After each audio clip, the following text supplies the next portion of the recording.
Be me, Rachel, 29, working in corporate accounting for 3 years. Finally landed a decent job at mid-sized consulting firm after grinding through entry-level positions. Wake up every morning knowing I'm making a difference by calling out workplace inequality.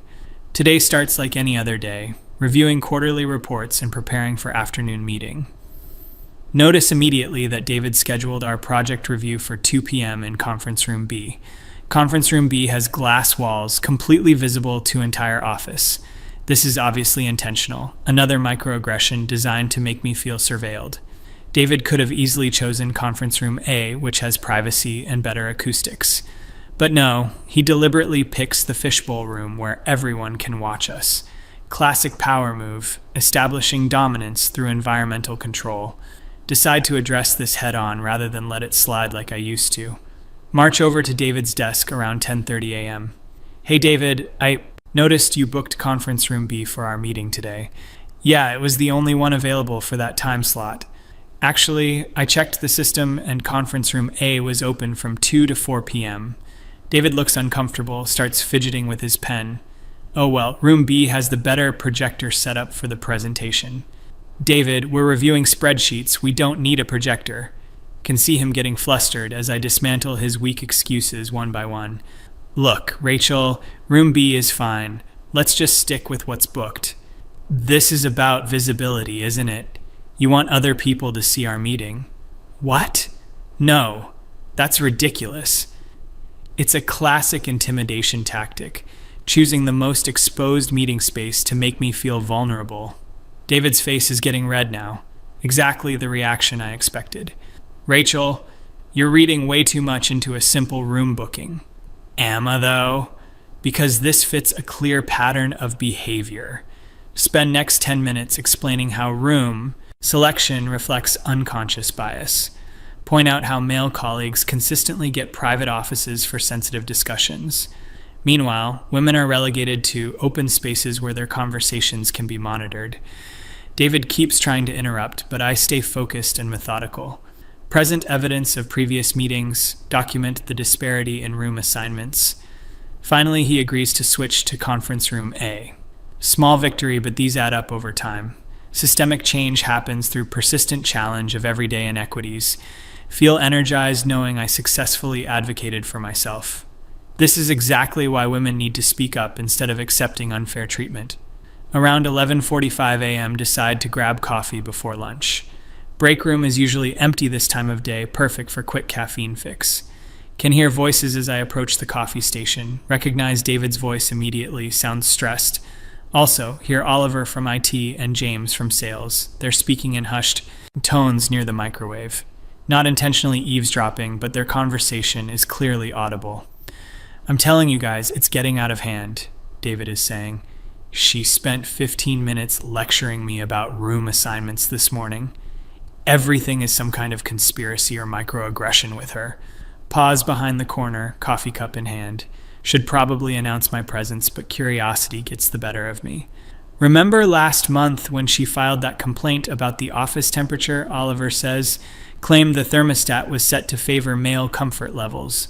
Had to sit through a whole HR meeting about HVAC gender bias. They're talking about me, obviously. Feel mix of vindication and frustration. Vindication because they're proving my point about dismissive male attitudes. Frustration because they're completely missing the substance of my concerns.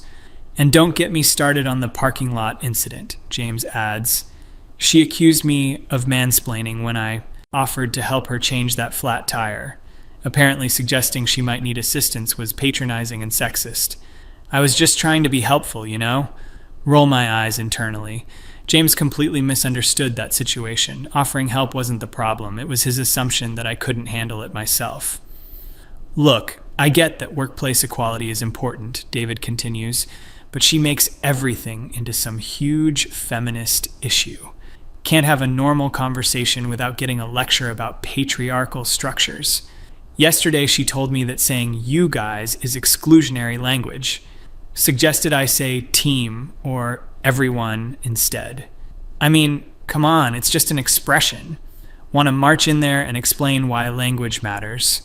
How seemingly innocent phrases reinforce gender hierarchies. but decide to keep listening, gather intelligence about their attitudes. Knowledge is power in these situations.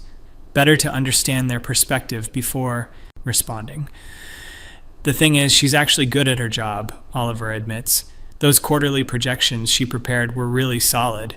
But working with her feels like walking through a minefield.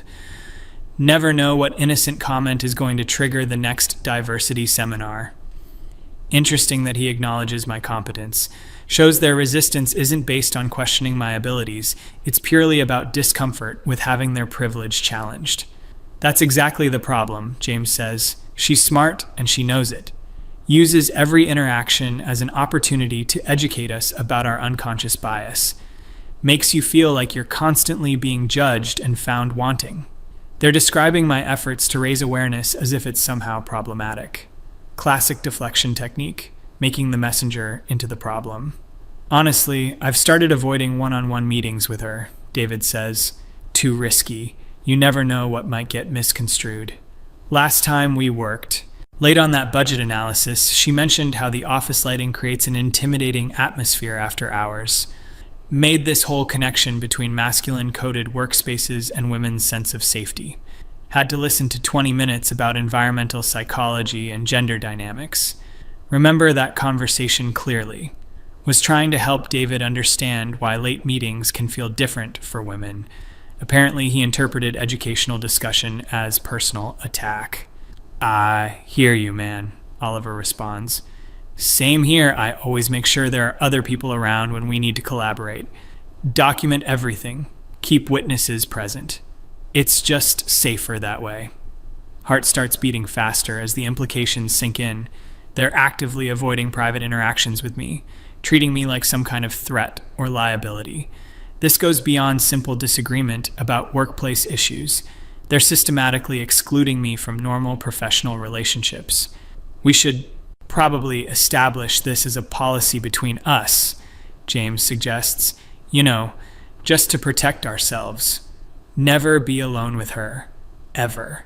The words hit like a physical blow. Never be alone with her, ever. They're talking about me like I'm dangerous. Like I'm some predator they need to defend themselves against. That's probably smart, David agrees. I'll make sure Oliver is included in any project meetings going forward. And if she wants to discuss something sensitive, I'll insist on having HR present.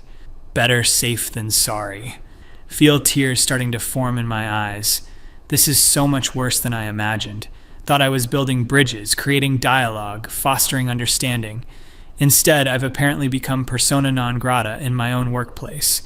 They're creating formal protocols to avoid being alone with me. It's not that we don't respect her, Oliver says. She's obviously passionate about these issues. But you can't have a normal working relationship when every conversation turns into a teaching moment about systemic oppression. It's exhausting, Want to scream that educating people about inequality shouldn't be my job. But someone has to do it.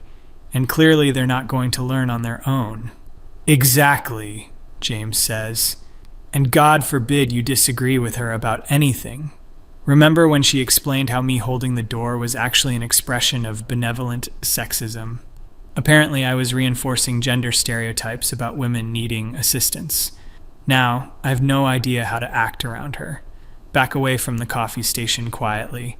Don't want them to know I overheard their conversation. Need time to process what I just learned. Head back to my desk feeling completely shaken. Sit down and stare at my computer screen.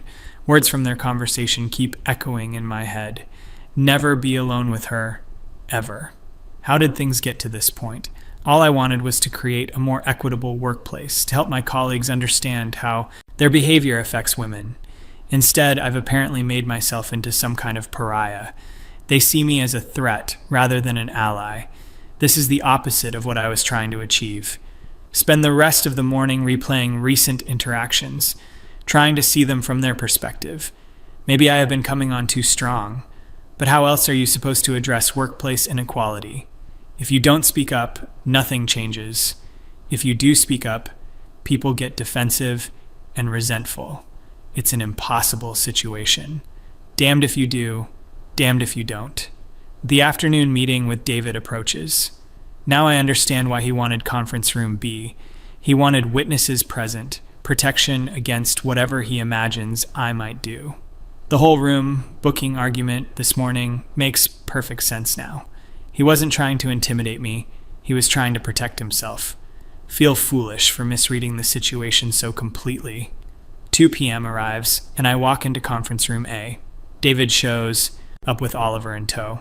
Hope you don't mind, I asked Oliver to join us, David says. He's been working on some related financial modeling. Oliver looks uncomfortable, clearly doesn't want to be there. Now I know the real reason for his presence. They're implementing their never alone policy already. Try to focus on the quarterly projections, but keep getting distracted. Every comment feels loaded with subtext now. When I suggest adjustments to the revenue forecasts, David nods politely but doesn't engage.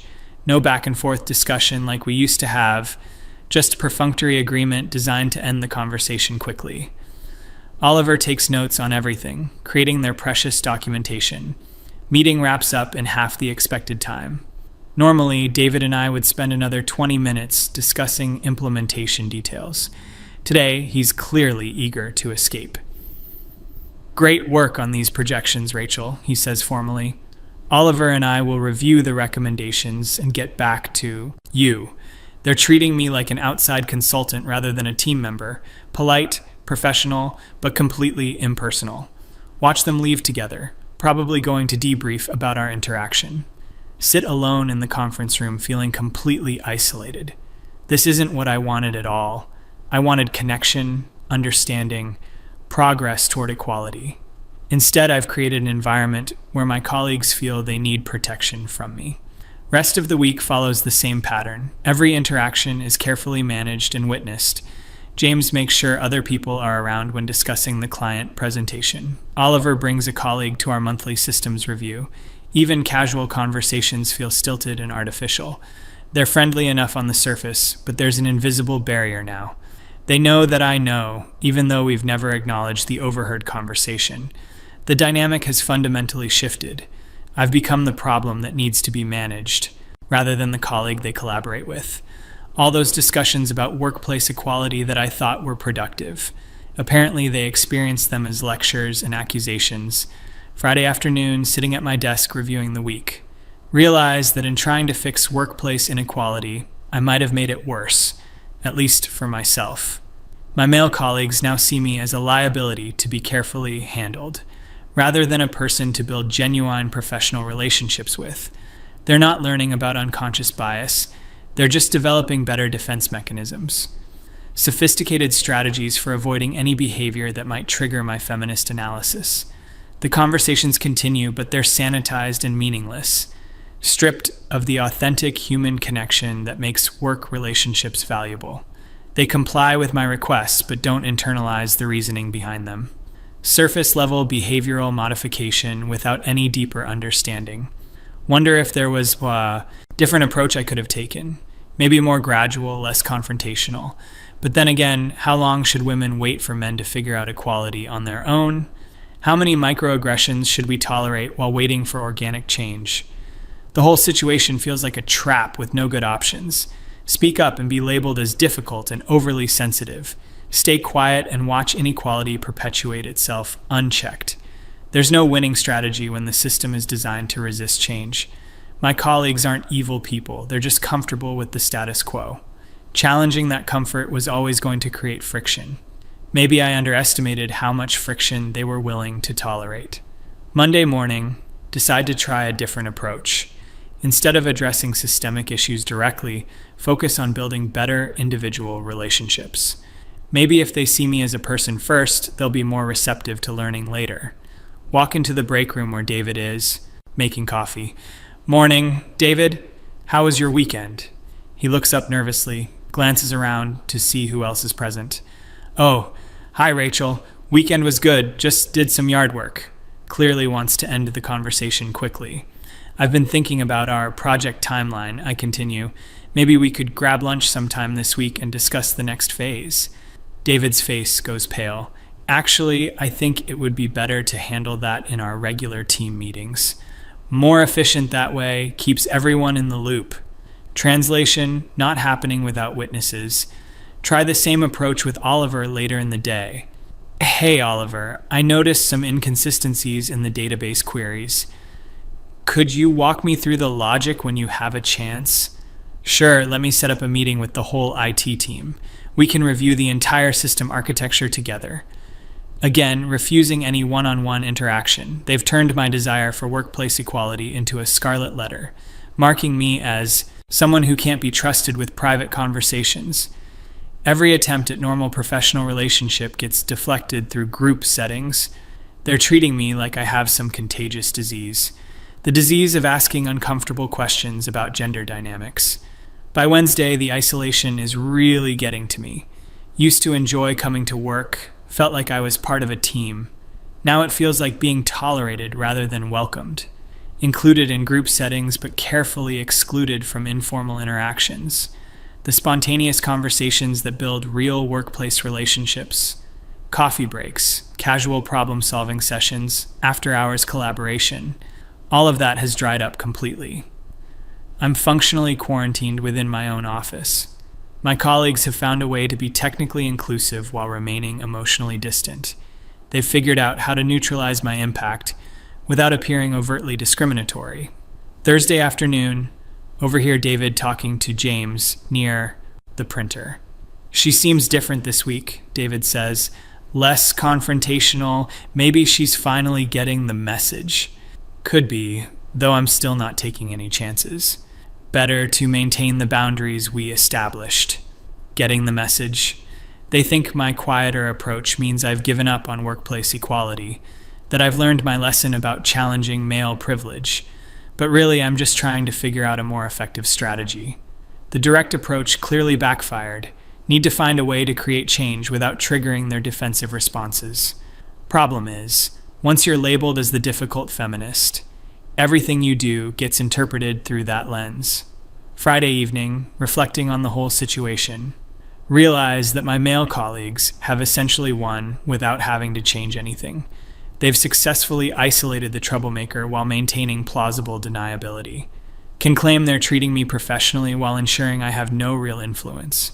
They've created a system where I can voice concerns in formal settings, but have no informal channels to build the relationships that actually drive change.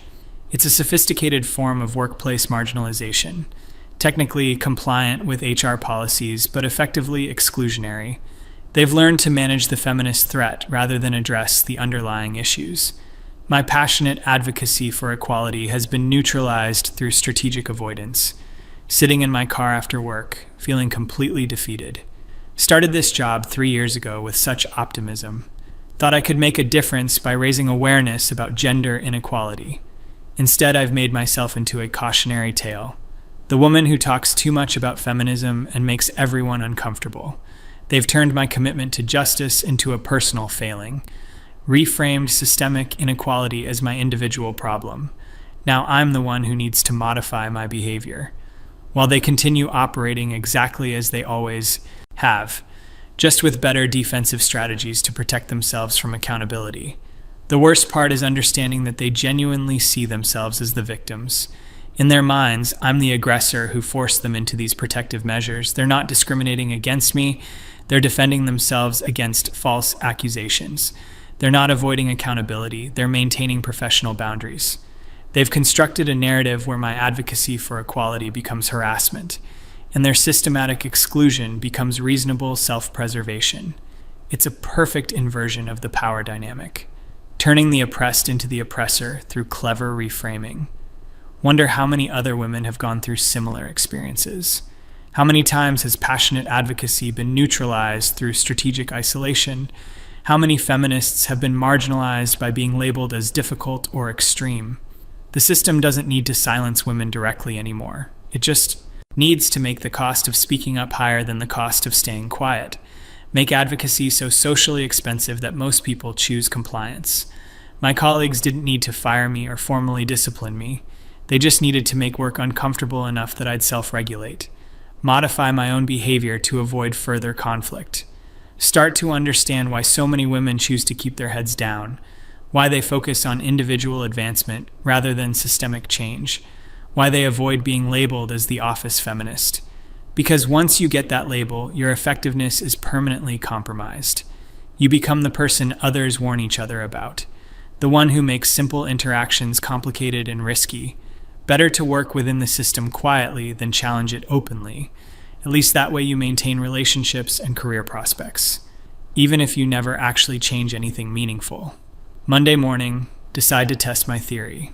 Walk into the office and greet everyone, normally. Don't mention gender, equality, microaggressions, or systemic bias. Just focus on work tasks and neutral professional conversation. Immediately notice the difference in how people respond. David actually smiles when discussing the quarterly reports. Oliver makes eye contact during our team meeting. James includes me in his joke about the new coffee machine. They're relieved that I'm acting normal, again, that the difficult feminist phase seems to be over. Spend the next few weeks maintaining this new persona. Bite my tongue when David interrupts me 3 times during the budget presentation. Say nothing when the new hire gets assigned the high-profile client that I was promised. Ignore the fact that every company social event revolves around traditionally masculine activities. Pretend not to notice when Oliver consistently explains basic concepts that I already understand. Watch my female colleagues get talked over in meetings without speaking up. Become complicit in the very system I used to challenge. But my relationships with male colleagues gradually improve. They start including me in informal conversations again. Invite me to lunch meetings and after-work drinks. By the end of the month, I've been successfully reintegrated into the team. They trust me not to turn every interaction into a lecture about privilege.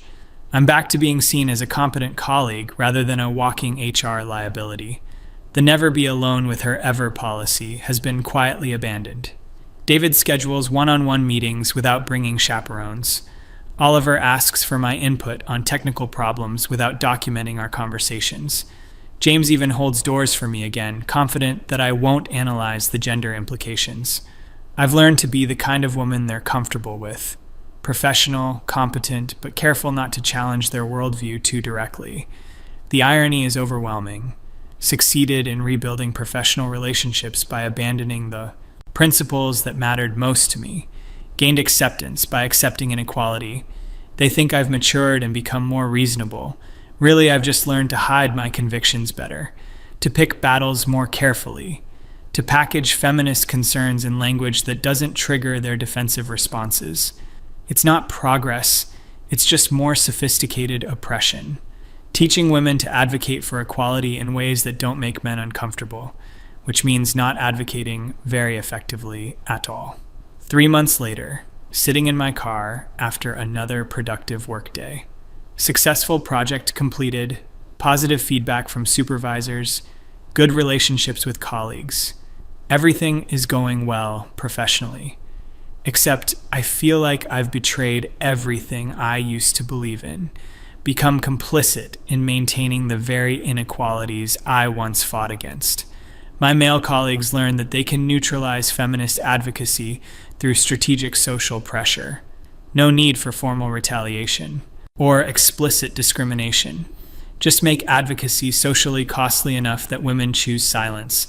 They've successfully trained me to self-censor, to prioritize their comfort over my principles, to value their acceptance more than systemic change. Realize this is exactly how workplace inequality perpetuates itself, not through overt discrimination that can be challenged through HR, but through subtle social dynamics that make resistance personally costly. Women learn to choose career success over principled advocacy, individual advancement over collective progress. They fragment potential opposition by forcing each woman to choose between belonging and beliefs. Most choose belonging, understandably, which means the system continues unchanged. My colleagues' strategy worked perfectly. They identified the feminist threat, isolated it, and neutralized it through social pressure. Now I'm living proof that women can succeed in their workplace, as long as we don't challenge their privilege too directly. The most depressing part is knowing that they genuinely believe they handled the situation well. They think they found a reasonable compromise that works for everyone. I get to keep my job and participate in office culture. They get to maintain their comfortable assumptions about gender dynamics. Everybody wins, except for the principle of equality that got sacrificed along the way. They've learned to manage feminist concerns rather than address them, to contain advocacy rather than engage with it meaningfully. It's a perfect system for maintaining the status quo while appearing progressive. They can point to my success as evidence that their workplace treats women fairly, while ignoring the fact that my success required abandoning any challenge to gender inequality. 6 months later, training a new female hire named Sarah. Watch her go through the same process I did. Initially enthusiastic about advocating for workplace equity, pointing out subtle biases and suggesting improvements to company culture. See my male colleagues' expressions when she brings up gender-inclusive language, the familiar eye rolls and uncomfortable silences. Know exactly what conversations they're having about her in the break room. Can practically hear them establishing new never be alone with her policies. The cycle is starting all over again, and I'm now part of the system that will teach her to moderate her advocacy, to choose acceptance over principles. Part of me wants to warn Sarah about what's coming, to help her navigate the social dynamics more effectively than I did. But another part of me knows that would just make me complicit in the process, teaching her to accommodate inequality rather than challenge it, showing her how to advocate for equality in ways that don't actually threaten the status quo. Instead, I watch silently as she repeats my mistakes, speaking truth to power in ways that make power uncomfortable, triggering the same defensive responses that eventually isolated me. She'll learn the same lessons I learned, about the cost of principled advocacy in environments that resist change, about how systems protect themselves by marginalizing those who challenge them. A year later, both Sarah and I have found our places in the office ecosystem. We're successful, respected, professionally fulfilled. We've learned to work within existing power structures rather than challenge them, to focus on individual achievement rather than systemic change. Our male colleagues congratulate themselves on how well they've adapted to having strong women on the team, how they've learned to value our contributions and treat us as equals. They genuinely believe they've evolved and become more enlightened. Really, they've just gotten better at managing potential threats to their privilege, more sophisticated in their methods of neutralizing feminist advocacy. They've learned to appear inclusive while maintaining exclusive control. Sometimes, late at night, I wonder what would have happened if I'd persisted, if I'd refused to modify my advocacy regardless of social consequences. Maybe I would have been marginalized permanently. Maybe I would have been forced to find work elsewhere. Or maybe, just maybe, I would have eventually broken through their resistance, forced them to engage with uncomfortable truths about workplace inequality, created real change instead of the superficial accommodation we ended up with. But I'll never know because I chose the path of least resistance, the path that preserved my career at the expense of my convictions, the path that my male colleagues carefully constructed to neutralize my impact. What I know for certain is that they won, not through superior arguments or moral authority, but through superior strategy and social pressure. They figured out how to make feminism personally costly, how to isolate advocates and force them to choose between belonging and beliefs, how to maintain inequality while appearing reasonable and professional. They turned my passion for justice into a liability, my advocacy for equality into a source of workplace tension, my commitment to change into evidence of my own difficult personality. It was a masterful manipulation that left me questioning my own perceptions, wondering if maybe I really had been too confrontational, too demanding, too idealistic. The genius of their approach was making me complicit in my own silencing, convincing me that modifying my advocacy was a mature, reasonable compromise, that learning to work within existing systems was more effective than challenging them. They didn't silence me through force. They taught me to silence myself, to internalize their comfort as more important than my principles, to value their acceptance more than systemic justice. Now, when new women join the company with feminist ideals, I find myself subtly discouraging them from being too vocal, suggesting they focus on building relationships before challenging inequalities, teaching them the same lessons my male colleagues taught me about the importance of not making people uncomfortable, about picking battles carefully and moderating their approach. realize I've become part of the machinery that perpetuates workplace inequality, not through malicious intent, but through learned helplessness, through the accumulated wisdom that resistance is futile and accommodation is survival. My male colleagues successfully converted a potential agent of change into a guardian of the status quo. They didn't need to defeat my arguments. They just needed to defeat my willingness to make those arguments, to exhaust my capacity for conflict and replace it with desire for belonging. Now I help train other women to make the same compromises I made, to choose career success over principled advocacy, to work within systems of inequality rather than challenge them directly. The most painful realization is that this strategy works because it exploits genuine human needs, the need for professional acceptance, financial security, social belonging. They didn't ask me to abandon my principles outright, just to express them more diplomatically, to advocate for equality in ways that didn't threaten existing power structures, to focus on individual advancement rather than systemic change. It seemed reasonable at the time, a mature compromise that acknowledged practical realities. But really, it was a trap that neutered my effectiveness while preserving the illusion of progress. 3 years later, I'm successful by every conventional measure. Good performance reviews, salary increases, respect from colleagues, invited to company social events, consulted on important decisions, included in the informal networks that drive real organizational power. My male colleagues point to my success as evidence of their commitment to gender equality, proof that women can thrive in their workplace if they approach things the right way. The right way being their way, the way that preserves their comfort while providing opportunities for women, who learn to advocate for equality without actually challenging inequality, who focus on individual achievement rather than collective empowerment, who become success stories that justify the continued marginalization of those who won't compromise.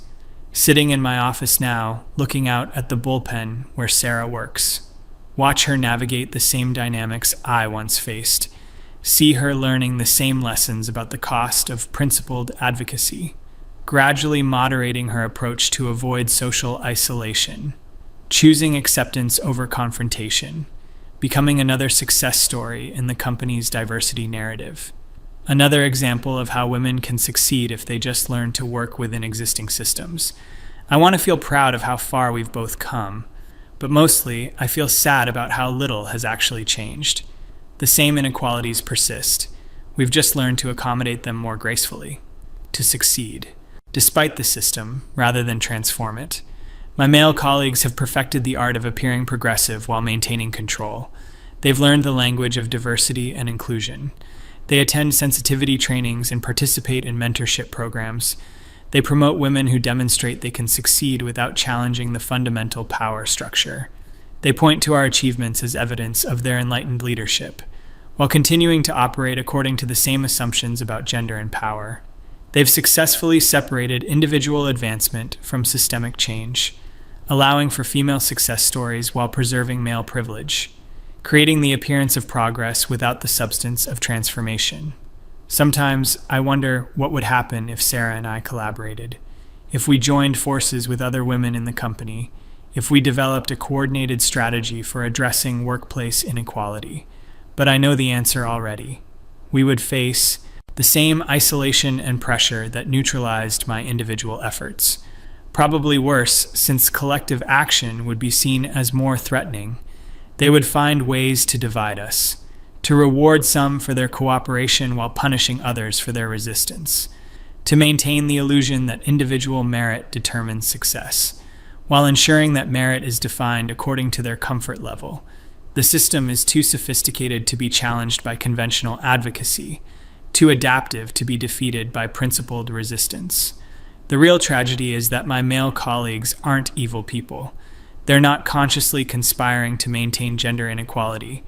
They genuinely believe they've created a fair and inclusive workplace. They point to women's success as evidence of their progressive values. They celebrate diversity while preserving homogeneity of thought. They've learned to manage feminist concerns without addressing feminist critiques, to accommodate women without empowering them, to appear enlightened while maintaining traditional power structures.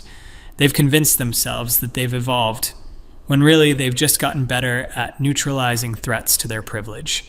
5 years into this job, I've become everything I once criticized: a successful professional woman who validates the system by thriving within it, who demonstrates that gender equality isn't necessary because individual women can succeed, who proves that advocacy isn't needed because accommodation is sufficient.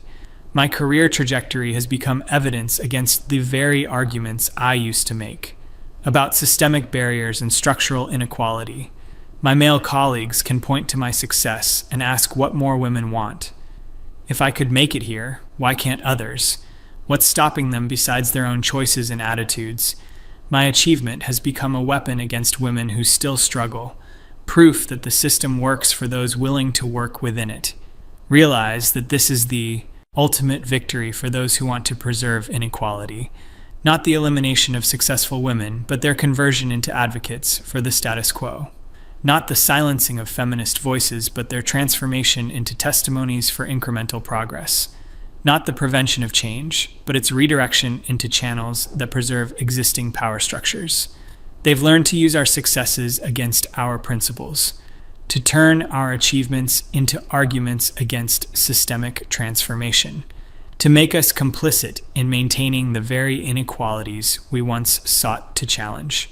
It's a more sophisticated form of oppression than outright exclusion, more effective because it enlists the oppressed in policing themselves and others. Looking back on that conversation I overheard in the break room, never be alone with her, ever. Understand now that it was just the beginning, the crude early stage of a strategy that eventually became much more refined. They learned that isolation and exclusion were too obvious, too likely to generate sympathy or legal challenges. Much better to include women while neutralizing their impact, to provide opportunities while maintaining control, to celebrate diversity while preserving uniformity of thought. My male colleagues have become masters of defensive inclusion, experts at providing access without sharing power, at creating the appearance of equality while maintaining the reality of dominance. The women who succeed in environments like this become unwitting ambassadors for inequality, living proof that the system works for those who approach it correctly. Examples of how far women can go if they just learn to navigate existing structures, rather than challenge them directly. We become case studies in individual merit overcoming supposed barriers. Evidence that systemic change isn't necessary because individual change is sufficient. Our achievements validate their approaches while invalidating our original critiques. They can point to our success and ask what more we want, why we can't be satisfied with the opportunities we've been given, why we insist on seeing discrimination where they see accommodation. Sitting here now, successful and respected and fundamentally defeated. Understand that my male colleagues never needed to win the argument about workplace equality. They just needed to win the argument about how to pursue it. To convince women like me that gradual change is more effective than direct challenge. That accommodation is more realistic than transformation. That individual success is more important than collective empowerment.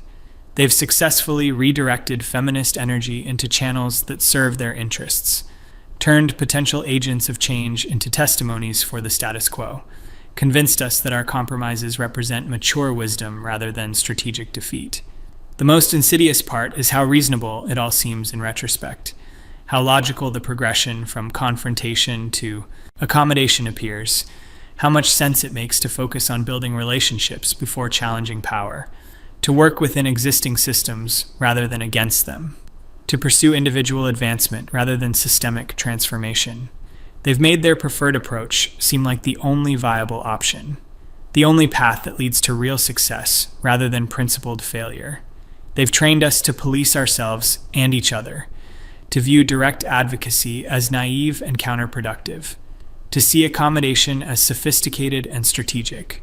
What they've created is a perfect system for maintaining inequality while appearing progressive, for providing opportunities without sharing power, for celebrating diversity without embracing transformation, for managing feminist concerns without addressing feminist critiques.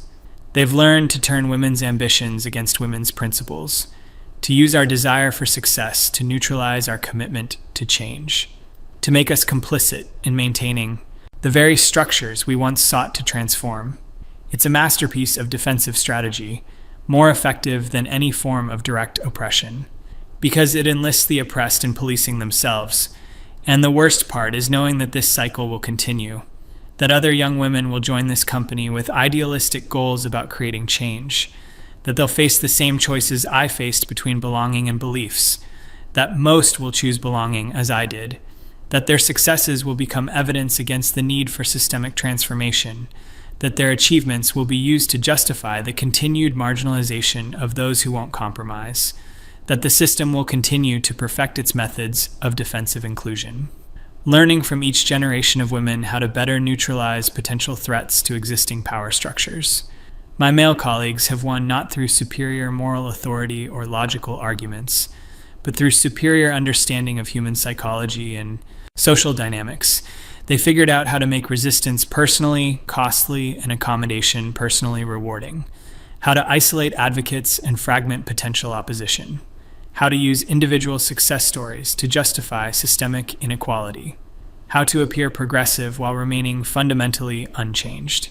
They've created a system that can absorb and neutralize any amount of feminist energy, turning potential agents of transformation into guardians of the status quo, converting advocates for change into testimonies for accommodation. In the end, that whispered conversation in the break room was prophetic. Never be alone with her, ever. They were right to be afraid of direct engagement with feminist advocacy, right to recognize that one-on-one conversations might lead to genuine dialogue about inequality, right to understand that their comfort depended on controlling the terms of interaction. What they figured out was that isolation wasn't the answer. Inclusion was much more effective, bringing women into the system while ensuring they become invested in maintaining it, providing success while requiring silence about the conditions that made success necessary, offering achievement while demanding gratitude for the opportunity to achieve. Now I'm alone in a much more fundamental way than I ever was when they were avoiding me, alone with the knowledge of what I've become, alone with the understanding of how completely I've been neutralized, alone with the recognition that my success validates their approach while invalidating my principles. They don't need to avoid me anymore because I've learned to avoid challenging them. Don't need to protect themselves from my advocacy because I've learned to advocate in ways that serve their interests. Don't need to isolate me because I've learned to isolate myself from anything that might threaten my carefully constructed professional relationships. I've become exactly what they wanted, a successful woman who proves their system works, while ensuring that it never has to change.